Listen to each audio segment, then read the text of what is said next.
What's up with it, Raider Nation? It's your boy, Raider Honcho, and I'm back with a brand new video for you. If you're a fan of the Las Vegas Raiders and want to support this channel, please subscribe. Also, don't forget to check out RaiderHoncho.com and follow me on Twitter and Instagram at Raider Honcho. Now, let's get right into it. Today, we're going to continue free agency talk for about the 500th day in a row, and I'm still here. I'm still going. I'm running on fumes. I don't really got no battery juice left. I'm running on straight Modelo's and Heinekens and a little bit of Gatorade. That's all I got, guys. But I'm still here for the people. This is my first Raiders off season, so I'm really enjoying the day-to-day, day in and day out updates for you guys. I've been doing a lot of lives. Let me know if you guys have been enjoying the lunch special when I've been doing live midday. Just let me know. Just give me some feedback on the content I've been giving you guys, and if you guys would like me to continue bringing you content on a daily basis. Now, we talked about yesterday the best of the rest remaining free agents,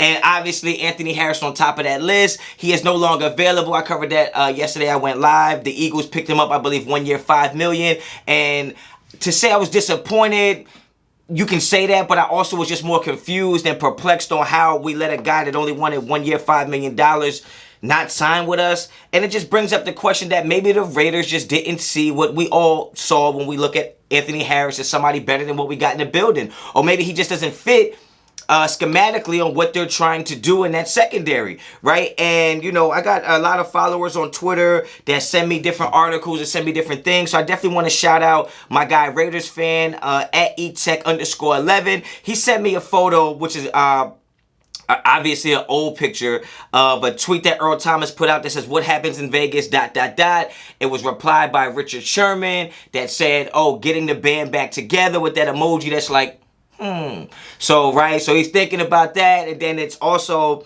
followed by Max Crosby. Now, I'm assuming this is old because it just looks like an old tweet, but regardless, it made me start thinking that I know how John Gruden likes to shop in the bargain bin, and I know how he's out there, how much he loves veteran players. You look at somebody like Earl Thomas is 31 years old, Richard Sherman is 32, and instead of signing one player for $10, $11 million, what do you think about the idea of John Gruden and Gus Bradley really putting the band back together and getting two veterans in that secondary by bringing in Earl Thomas and Richard Sherman for maybe $4.5 to $6.5 million a piece? What do y'all think about that? I really think that that's a possibility now. With us not signing Anthony Harris, us not being in on John Johnson, Malik Hooker is out there in Dallas right now. We don't know what's going to happen with that. That's still an option for us, but it does seem like they have something in mind, right? It's like if you go and shopping for certain things, yeah, there's a supermarket full of things that taste good, look good,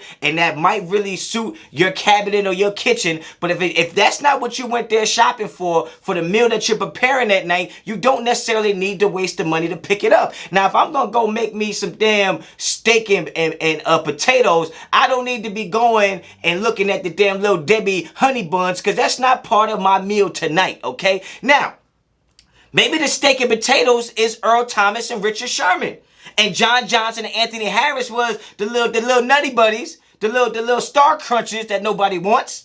And we didn't get distracted with that. So maybe that's part of the bigger plan. Could you imagine if we got Earl Thomas and Sherman? Now, I will say that I've been on record as not being a complete fan of having Earl Thomas in the locker room with an Arnett and some of the young guys. But let me be clear.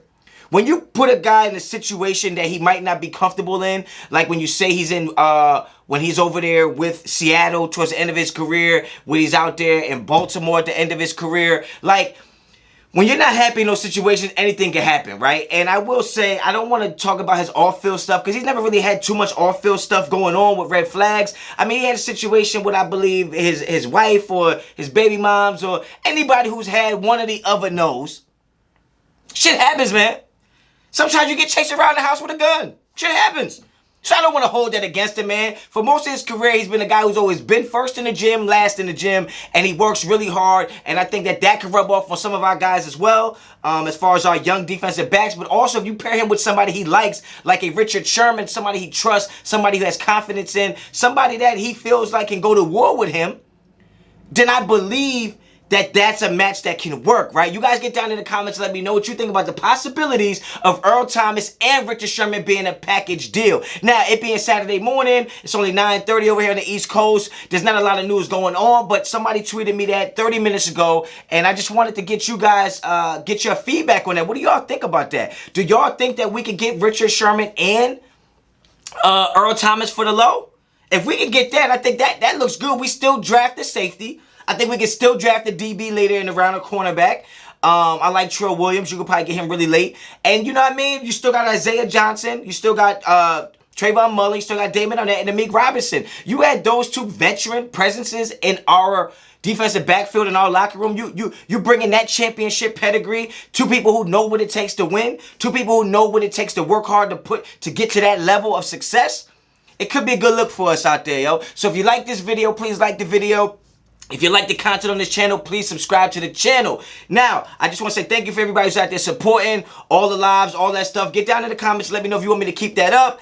And, you know, I wish I had more news to report, but it's just a Saturday morning. But somebody did tweet that, so I just wanted to get your feedback. What do y'all think about Earl Thomas and Richard Sherman being a package deal? We get two guys for the price of one. I think we get them each a 1 year, $6 million contract and call it a day. And we get up in here. You got Gus Bradley back with his old people. We got new pass rush. We bolstered that defensive line. And we got about 8 picks in the new draft coming up this year.